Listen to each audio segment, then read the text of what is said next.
taking in the test, and then we'll be filling this out. Okay, let's just talk a little bit about abuse. Who in here has had experience with abuse or incident of abuse? Um, Whether it's your coworker or a family member.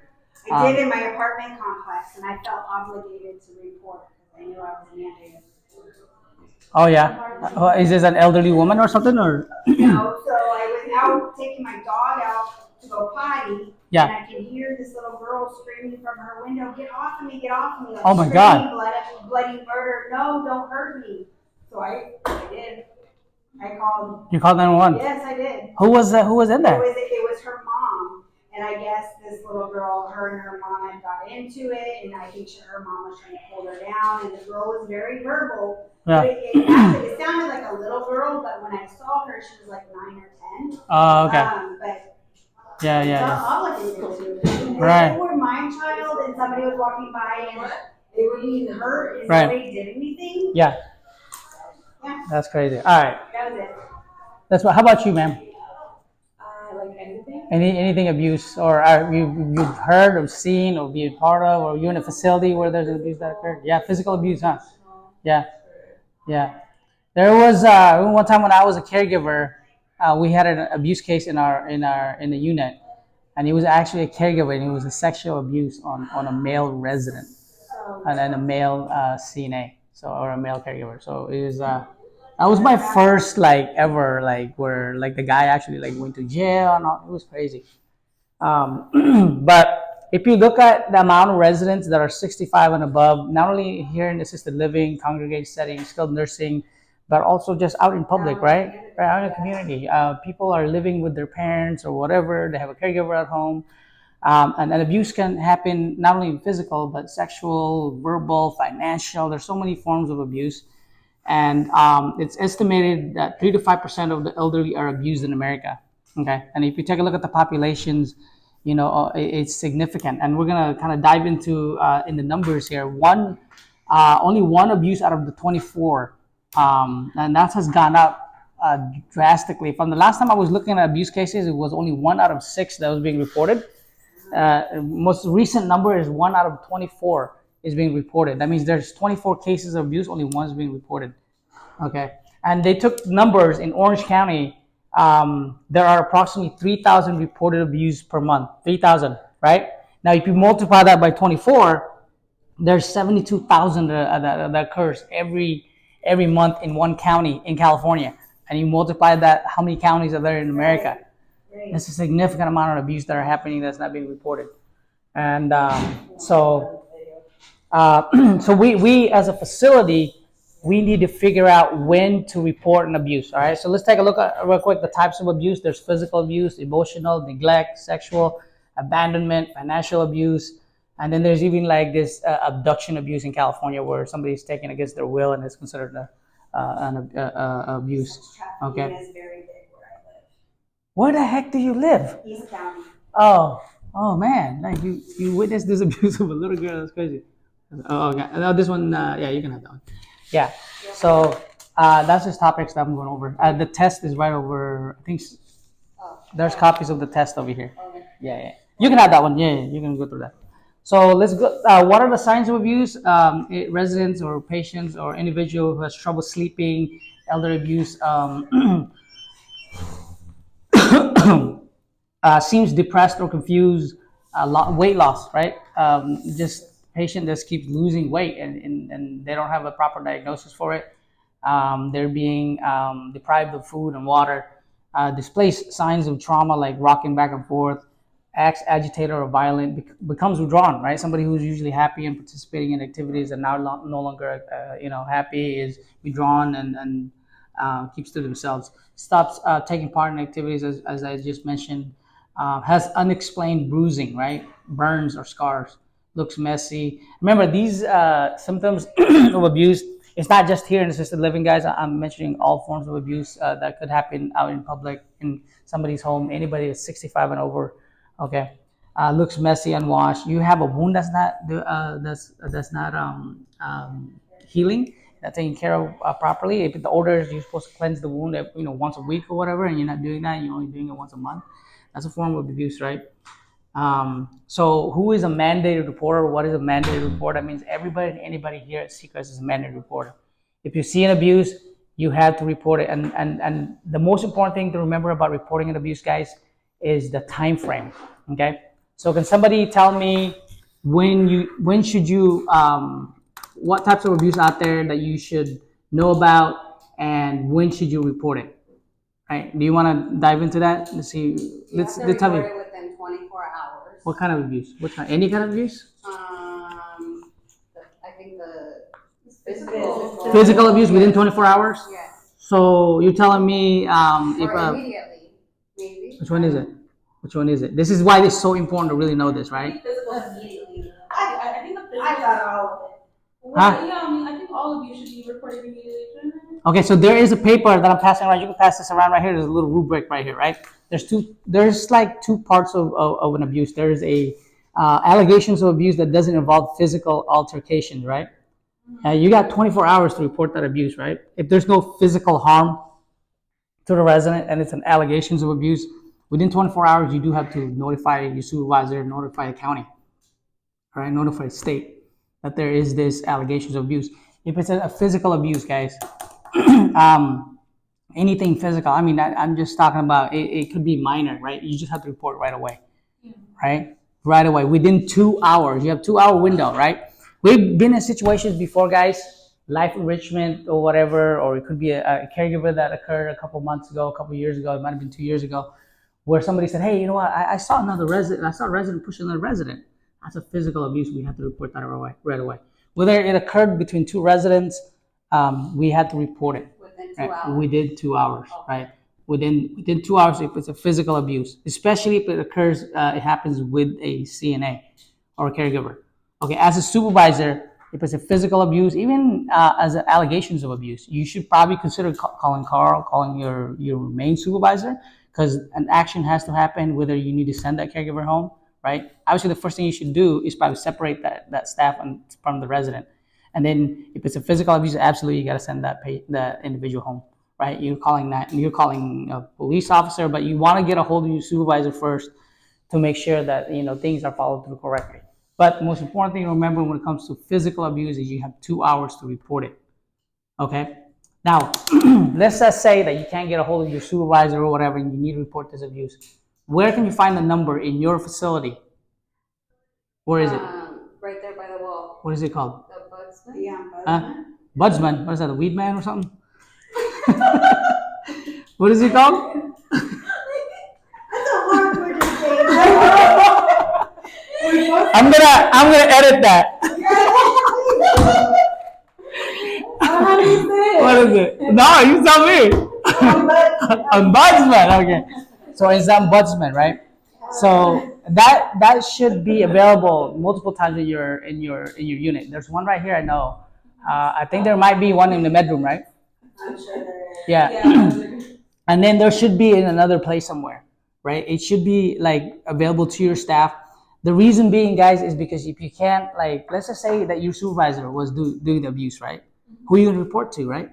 Maybe you're like, nah, I don't want to report her because I'm going to get in trouble. I'm going to lose my job. Okay? You can go to HR. You can go to HR or you call it in. Now, we encourage everybody to talk to her, to go the line, HR, supervisor, Carl, or whatever.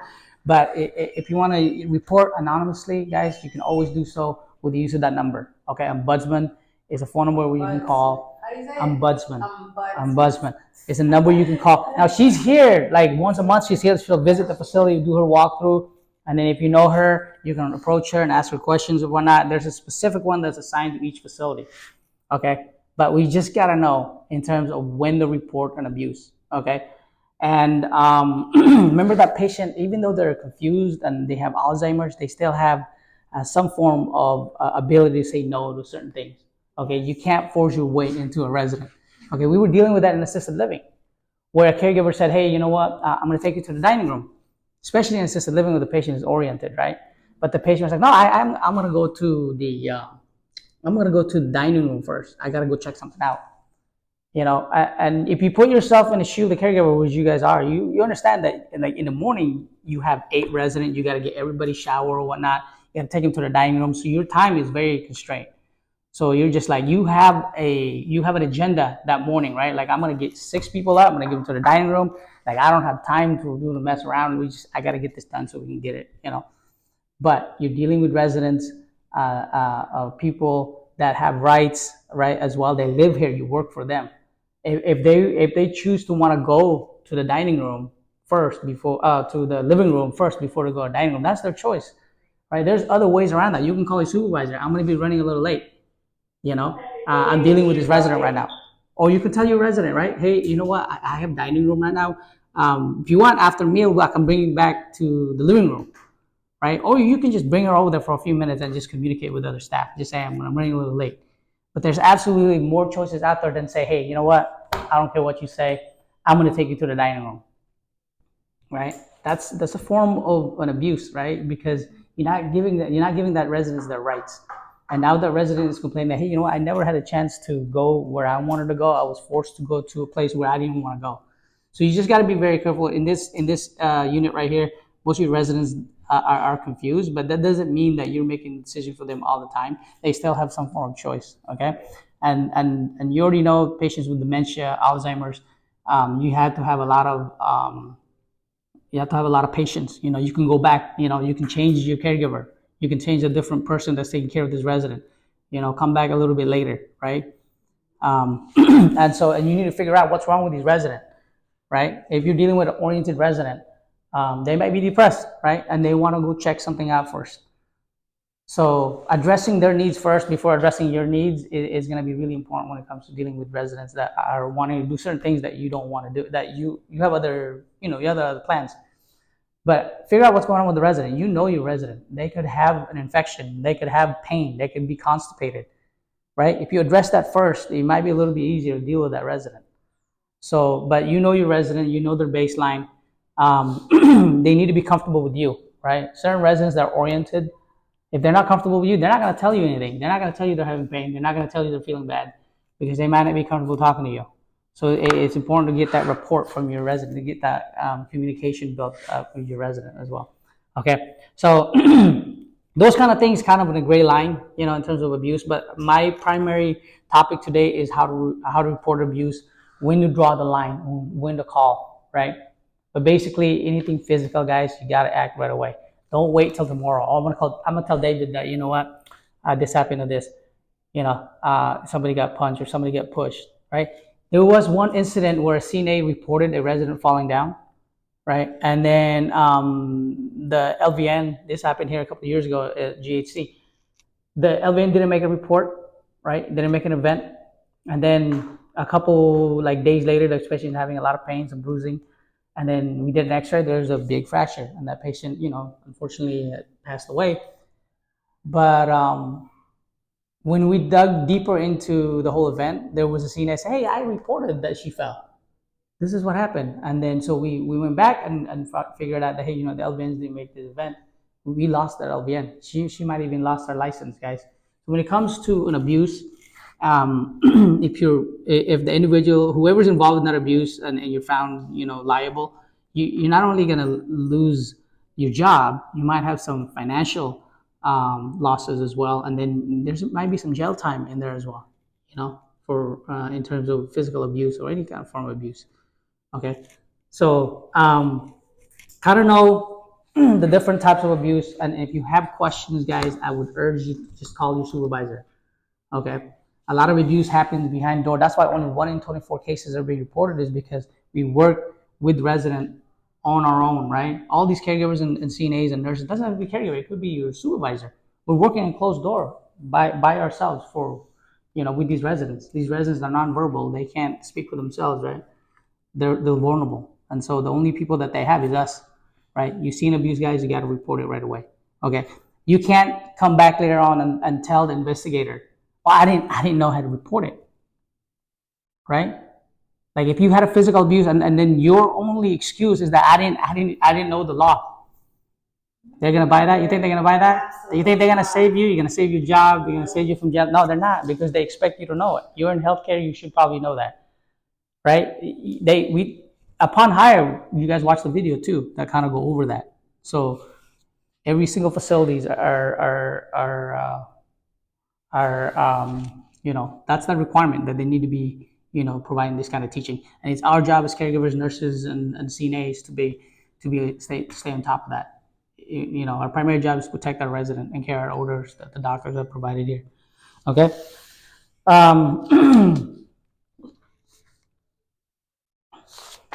See what else is on our procedure for reporting.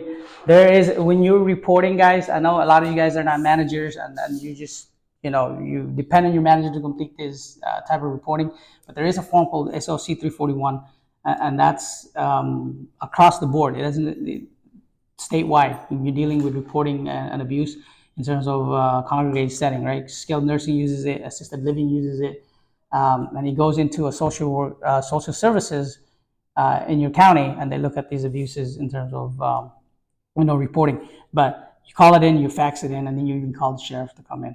Okay, so there's a couple people that needs to go notified. Not only that, I'm not even mentioning calling the family member, your supervisor, right? There's a ton of people that you have to kind of notify in terms of abuse. If you feel that, hey, I made this report yesterday, and I feel like there's nothing, there's no actions here, you can always call ombudsman, right? To kind of make sure to kind of cover your butt. Okay. Where can I locate the contact information to report abuse? We talked about it already. You should have it all around your facility, right? Get familiar with it. You see that sign, just know that is a sign to call in terms of any kind of self-reported abuse case. Okay.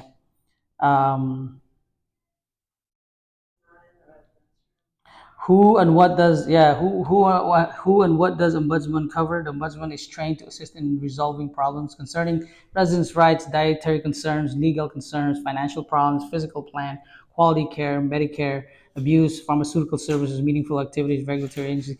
This is not just abuse. These guys they deal with all of that, right? Anything that has to deal with patients not being treated correctly, and it could be dietary.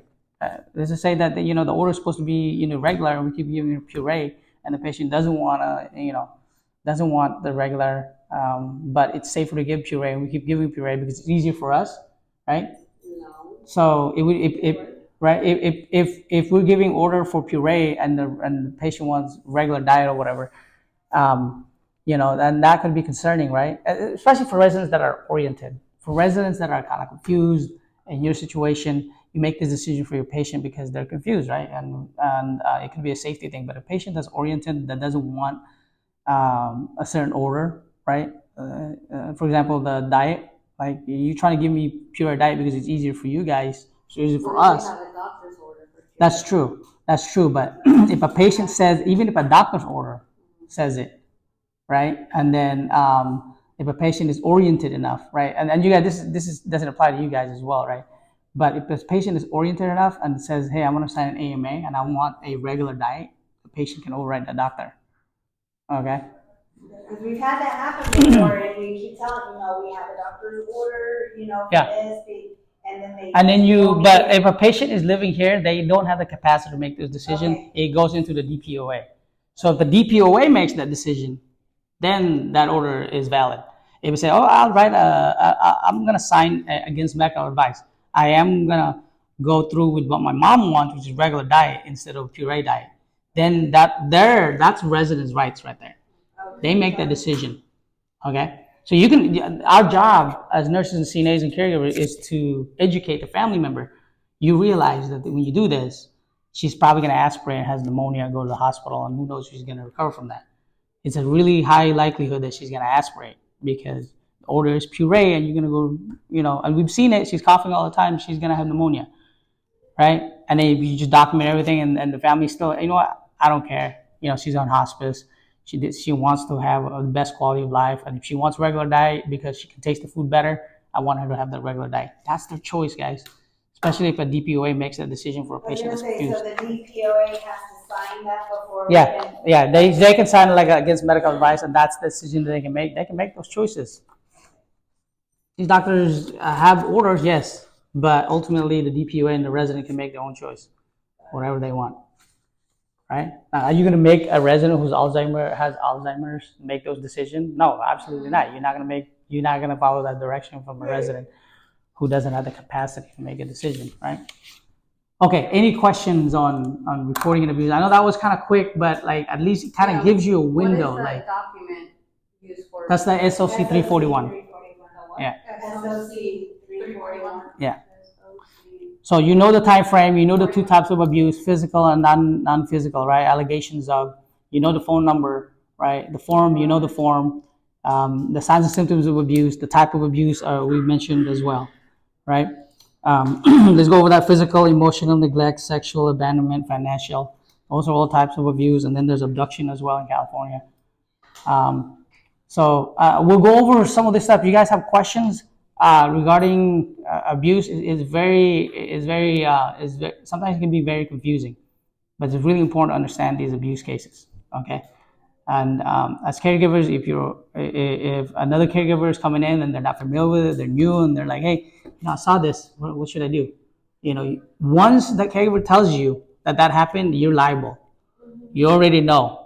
Okay, this happened yesterday. Oh, we got to report it right away. You had to report it. We had to report it. If she doesn't report it, you have to report it because now you're liable. If you don't, and then somebody else hears about it, oh yeah, I told Krista. I mean, I didn't know. I told Krista that it happened, and then Krista said, you should report it, but now you're liable for that as well. So just make sure you're following up on that.